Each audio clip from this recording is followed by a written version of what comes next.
നമ്മുടെ നാട്ടിലുള്ള ഞാൻ പൂർണ്ണമായും സബാൾട്ടൻ ആയിട്ടുള്ള രാഷ്ട്രീയവാദങ്ങൾ അനുകൂലിക്കുന്ന ഒരാളായിരിക്കത്തില്ല.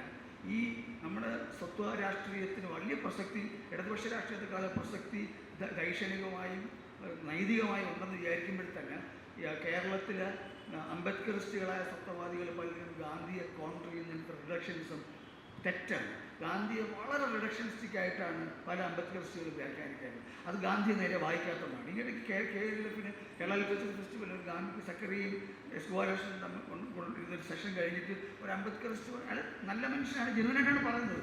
ഭയങ്കര പൊട്ടിത്തെറിച്ചിട്ട് അംബേദ്കർ നിങ്ങൾ ഗാന്ധിയെ കുറിച്ച് എന്തിനാ ഇങ്ങനെയൊക്കെ അംബേദ്കറെ കുറിച്ച് സംസാരിക്കൂ, അംബേദ്കർ മുഴുവൻ വായിച്ചിട്ടാണ് സംസാരിക്കുന്നത് പറഞ്ഞു. അവസാനം ഗോപാലകൃഷ്ണൻ ഒറ്റ കാര്യം ചോദിച്ചു, നിങ്ങൾ അംബേദ്കർ മുഴുവൻ നിങ്ങൾ ഗാന്ധി മുഴുവൻ വായിച്ചിട്ടുണ്ടോ എന്ന് ചോദിച്ചു. അയാളൊന്നും മിണ്ടിയില്ല. അപ്പോൾ നമ്മൾ തീർച്ചയായിട്ടും അംബേദ്കറും ഗാന്ധി കൂടെ കമ്പയർ ചെയ്യുന്ന പരിപാടി നിർത്തണം. രണ്ട് കാര്യങ്ങളാണ്.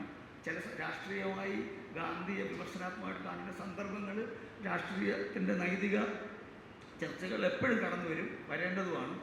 ഈ ഞാൻ എഴുതിയ കവിതയായിട്ട് ബന്ധപ്പെട്ട ആ ചർച്ച ഈവൻ ആഫ്രിക്കയിൽ വെച്ചിട്ട് കവിത ഡിസ്കസ് ചെയ്തപ്പോൾ പോലും ഇതുണ്ടായിട്ടുണ്ട്. ആഫ്രിക്കയിലുള്ള ബ്ലാക്സ് ആയിട്ടുള്ള നമ്മുടെ സുഹൃത്തുക്കൾ ഈ പ്രോജക്റ്റിലുള്ള പലരും ഗാന്ധിയുടെ ആഫ്രിക്കൻ കാലത്തെ റേസിസ്റ്റ് പൊസിഷനെ കുറിച്ചൊക്കെ ശക്തമായ വാദങ്ങളുള്ളവർ, ധാരണകളുള്ളവർ, സംസാരിക്കാൻ മടിയില്ലാത്തവരുമായിരുന്നു. പക്ഷെ നമ്മൾ ഗാന്ധിയെ വിമർശിക്കുമ്പോൾ ഗാന്ധി എന്തായിരുന്നു എന്നുള്ളതിനെക്കുറിച്ചുള്ള നമ്മുടെ ധാരണയിൽ എത്തിയിട്ട് വേണം.